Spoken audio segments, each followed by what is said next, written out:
నమస్తే, welcome to Bharati TV. నేను బాపయ్య. జగనన్న తప్పు చేశావు, ప్రియాంకది హత్య అయితే దానయ్యది కూడా హత్యే అని చెప్పి ఈ వీడియోకి నేను ఒక టైటిల్ పెట్టాను. అంటే ఆంధ్రప్రదేశ్ మాజీ ముఖ్యమంత్రి వైఎస్ఆర్ కాంగ్రెస్ పార్టీ అధినేత వైఎస్ జగన్మోహన్ రెడ్డిని ఆ పార్టీ నేత మాజీ ఎంపీ మర్గాని భరత్, ఆయన ఇప్పుడు రాజమండ్రి నియోజకవర్గ వైఎస్ఆర్ కాంగ్రెస్ పార్టీ ఇన్ఛార్జిగా ఉన్నట్టున్నారు. ఆయనే క్వశ్చన్ చేస్తున్నట్టు, అంటే సొంత పార్టీ అధినేతని ఒక మాజీ ఎంపీ క్వశ్చన్ చేస్తారా?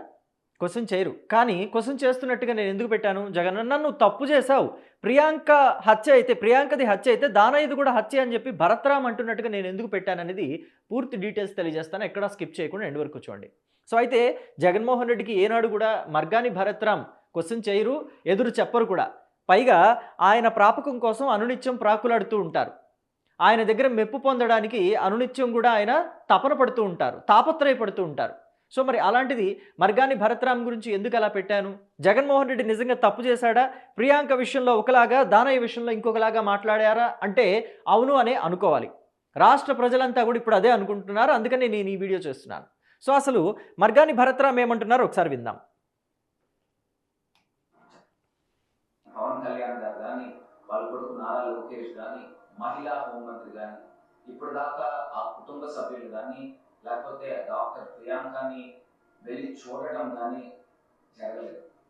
ఎంతో దానయ్య కుటుంబ సభ్యుల్ని కానీ, దానయ్య భార్యని కానీ, లేకపోతే వాళ్ళ బంధువుల్ని కానీ ఎవరైనా కలిసే ప్రయత్నం చేశారా? జగన్మోహన్ రెడ్డి కానీ, లేకపోతే ఆ పార్టీలోని మాజీ మంత్రులు కానీ, అంటే ఆ జిల్లాలో మంత్రులుగా పనిచేసిన వాళ్ళు కూడా ఉన్నారుగా. శ్రీకాకుళం జిల్లాలో ధర్మాన కృష్ణప్రసాద్ ఉన్నాడు, ధర్మాన కృష్ణదాస్ ఉన్నాడు, అలాగే ఇంకా కొంతమంది సీనియర్ నాయకులు ఉన్నారు. అంటే స్పీకర్గా పనిచేసిన వ్యక్తి కూడా ఉన్నాడు అదే జిల్లాలో. మరి ఎవరైనా వెళ్ళి పరామర్శించారా? ఎవరైనా దానయ్య కుటుంబానికి అభయం ఇచ్చారా? ఇవ్వలేదు కదా. మరి ఎలా మాట్లాడతాడు మర్గాని భరత్? అంటే వైసీపీ వాళ్ళకైతే ఒక రాజ్యాంగం ఉంది, ఒక రకమైన న్యాయం ఉంది, మిగిలిన పార్టీ వాళ్ళకి ఇంకొక రకమైన రాజ్యాంగం, ఇంకొక రకమైన న్యాయం ఉందా? లేదు కదా. ఈ దేశంలోనే ఉన్నాం మనమంతా కూడా. వైసీపీ వాళ్ళు ఇంకొక దేశంలో ఉన్నట్టుగా, వాళ్ళకి ఇంకొక న్యాయం, ఇంకొక రాజ్యాంగం ఉన్నట్టుగా ఎలా మాట్లాడతారు అని చెప్పి ఇప్పుడు రాష్ట్ర ప్రజలంతా అనుకుంటున్నారు.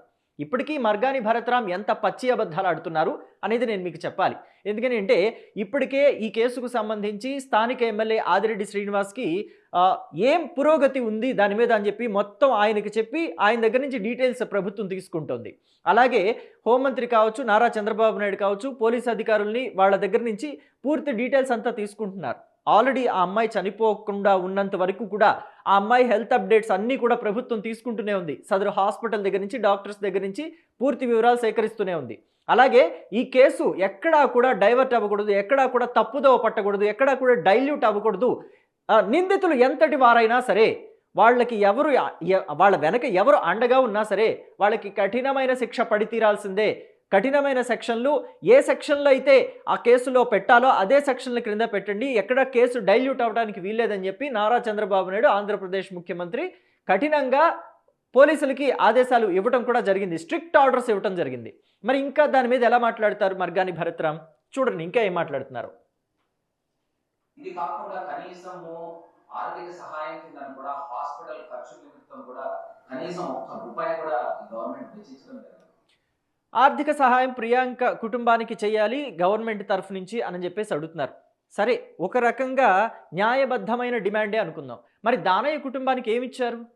దానయ్య కుటుంబానికి వైసీపీ ఏమిచ్చింది? జగన్మోహన్ రెడ్డి ఏమైనా ఇచ్చారా? మర్గాని భరత్రామ్ ఏమైనా ఇచ్చాడా?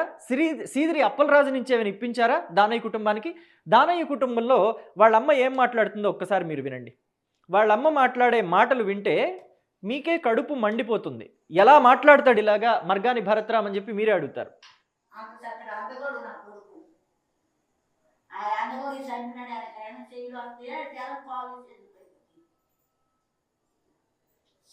నిర్లక్ష్యంతో చేశారు. పోలీసు వెళ్ళిపోయారు.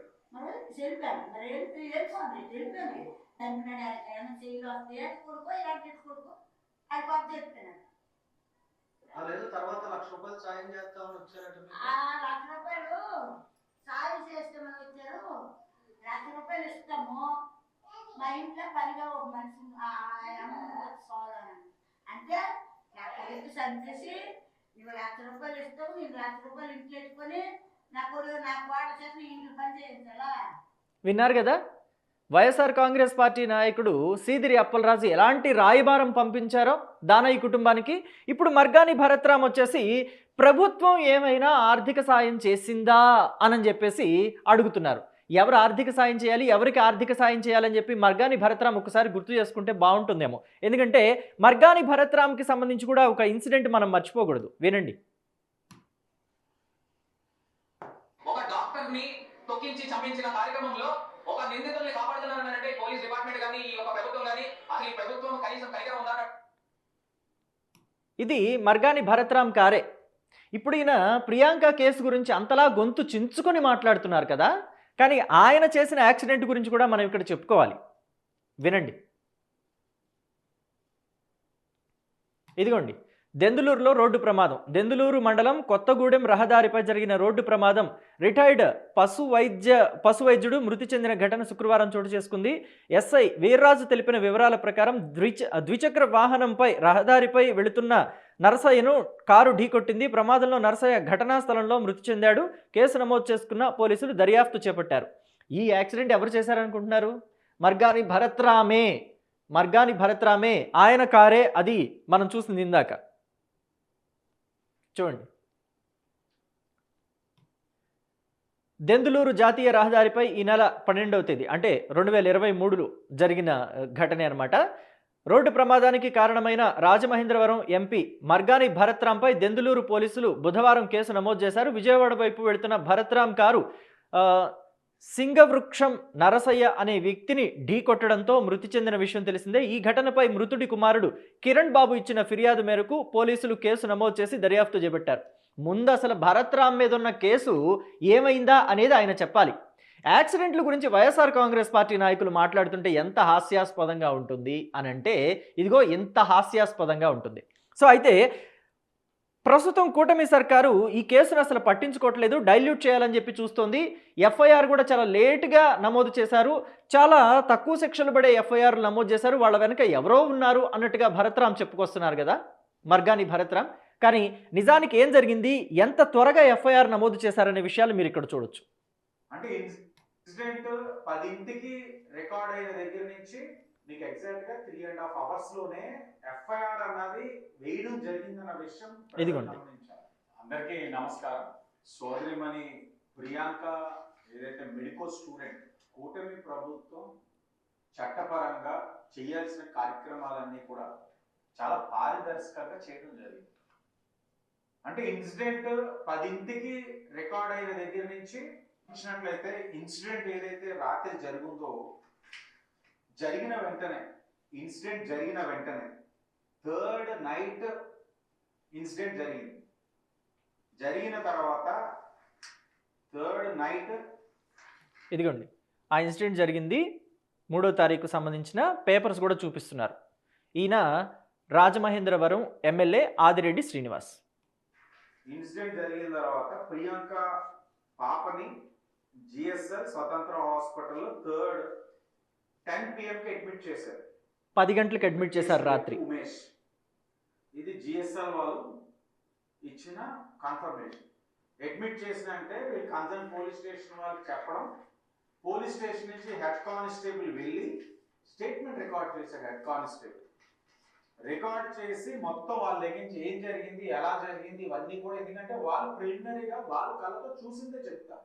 చూసింది తెలియచేయగా థర్డ్ ఏదైతే హాస్పిటల్ నుంచి వచ్చిన వెంటనే నైట్ 11:30కి, ఎందుకంటే హాస్పిటల్ 10కి అడ్మిట్ అయిన తర్వాత 1 అవర్ గ్యాప్ లో పోలీసు వారు వెళ్ళి 11:30 అంటే 3వ తారీఖు రాత్రి 11:30 నుంచి 4వ తారీఖు ఉదయం 12:30 అంటే 4వ తారీఖు వచ్చేసింది. ఉదయం 12:30 వరకు స్టేట్మెంట్ తీసుకొని హెడ్ కానిస్టేబుల్ ఆ స్టేట్మెంట్ ని మరలా పిఎస్ లోని ఇన్స్పెక్టర్కి అప్పచెప్పగా వారు స్టేట్మెంట్ 12:30కి వచ్చిన తర్వాత ఎఫ్ఐఆర్ ఇదిగోండి ఎఫ్ఐఆర్ 1:30 AM అంటే స్టేట్మెంట్ రికార్డ్ చేసింది 12:30 అయింది మార్నింగ్.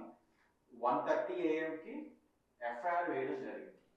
ఇది మర్గాని భరత్రామ్ గమనించలేదేమో మరి, లేకపోతే వైఎస్ఆర్ కాంగ్రెస్ పార్టీ అధిష్టానం దగ్గర నుంచో లేకపోతే ఆ పార్టీలో ఎవరైతే స్క్రిప్ట్ పంపిస్తారో వాళ్ళ దగ్గర నుంచి కరెక్ట్ ఇన్ఫర్మేషన్ రాలేదేమో. ఆయన ఎఫ్ఐఆర్ నమోదు చేయలేదు, సరైన సెక్షన్లు పెట్టలేదని చెప్పేసి మాట్లాడుతున్నారు. కేసును బట్టి సెక్షన్లు పెడతారు. యాక్సిడెంట్ అయితే యాక్సిడెంట్ సెక్షన్లే పెడతారు. హత్య అయితే హత్యకు సంబంధించిన సెక్షన్లే పెడతారు. కావాలని వాళ్ళు మర్డర్ చేశారా లేకపోతే అది యాక్సిడెంటల్గా జరిగిందా అనేది పోలీస్ ఇన్వెస్టిగేషన్లో పూర్తి స్థాయిలో తేలిన తర్వాత దానికి సంబంధించి సెక్షన్లు పెట్టి ముందుకు తీసుకువెళ్తారు. కానీ ఎఫ్ఐఆర్ అయితే కరెక్ట్ టైంకి నమోదు చేయబడింది అన్న విషయం ఇక్కడ తేట తెల్లంగా అర్థమవుతుంది. కానీ వైఎస్ఆర్ కాంగ్రెస్ పార్టీ అధిష్టానం కావచ్చు లేకపోతే ఆ పార్టీలోని నాయకులు కావచ్చు దీన్ని హై డ్రామాగా క్రియేట్ చేసి కూటమి బాధితులకి అండగా నిలబడటం లేదు అని చెప్పి కూటమి మీద బురద చల్లే కార్యక్రమాన్ని చేస్తున్నారు.